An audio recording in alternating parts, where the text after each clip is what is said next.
शेट है मेरा, मगर 26 साल मैं राजनीति में, 26 साल मैं पुलिस नौकरी में था। मैं एक भारतीय पुलिस सेवा का अधिकारी यानी कि आईपीएस ऑफिसर, जो खाकी पहन के और AK-47 बंदूक पकड़ के हम ड्यूटी करते थे, ठीक है ना।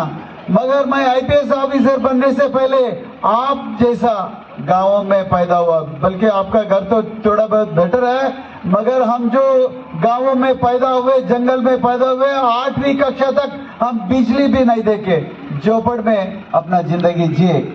देखिए, और मैं इत्तेफाक से आईपीएस ऑफिसर नहीं बना, मैं बहुत मेहनत करके बनी। मेरे माँ एक बाल मजदूर थी, यानी कि बचपन में ही खेती करने के लिए जा रही थी मेरे माँ, ठीक है। एक सुजीत जैसा एक टीचर, एक नौजवान, वो टीचर मेरे माँ से बोली, देखो आपका बेटी खेती बाड़ी करने के लिए इतना छोटी उम्र में जा रही है, 5वीं उम्र में, 7 उम्र में जा रही है, तो उसको कृपया स्कूल भेजे।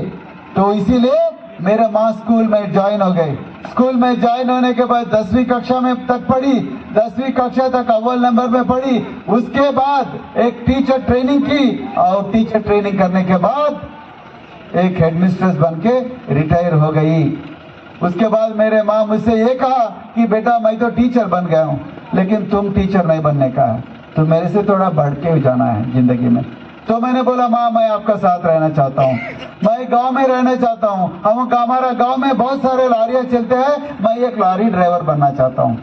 लारी ड्राइविंग तो बहुत एक्साइटिंग चीज है बच्चों के लिए, ऑटो ड्राइविंग, चाहे मोटरसाइकिल ड्राइविंग या लॉरी ड्राइविंग। तो मेरे माँ ने कहा कि नहीं बेटा, वो नहीं, तुम मेरे से बढ़ के थोड़ा ऑफिसर बनना चाहिए।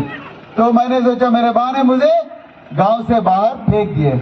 तो हम रोते हुए गांव से बाहर गए, एक सोशल वेलफेयर हॉस्टल यानी कि एससी हॉस्टल में हम पढ़ाई शुरू किए, 8वीं कक्षा से शुरू किए। तो रोते 10वीं कक्षा कंप्लीट किए। उसके बाद हम इंटरमीडिएट यानी कि 12 कक्षा पढ़ा के वहां से सीधा हैदराबाद गए। हैदराबाद में जाते ही तगड़ी रैगिंग जानते हैं आप लोग? आप तो जानते हैं रैगिंग क्या है? सीनियर जो जूनियर्स को डराते हैं, पूरा उल्टा सीधा काम करा के जूनियर्स को डरा के भगा के कैंपस से बाहर फेंक देते। तो हम डर के फिर वापस घर को आ गए बुखार से।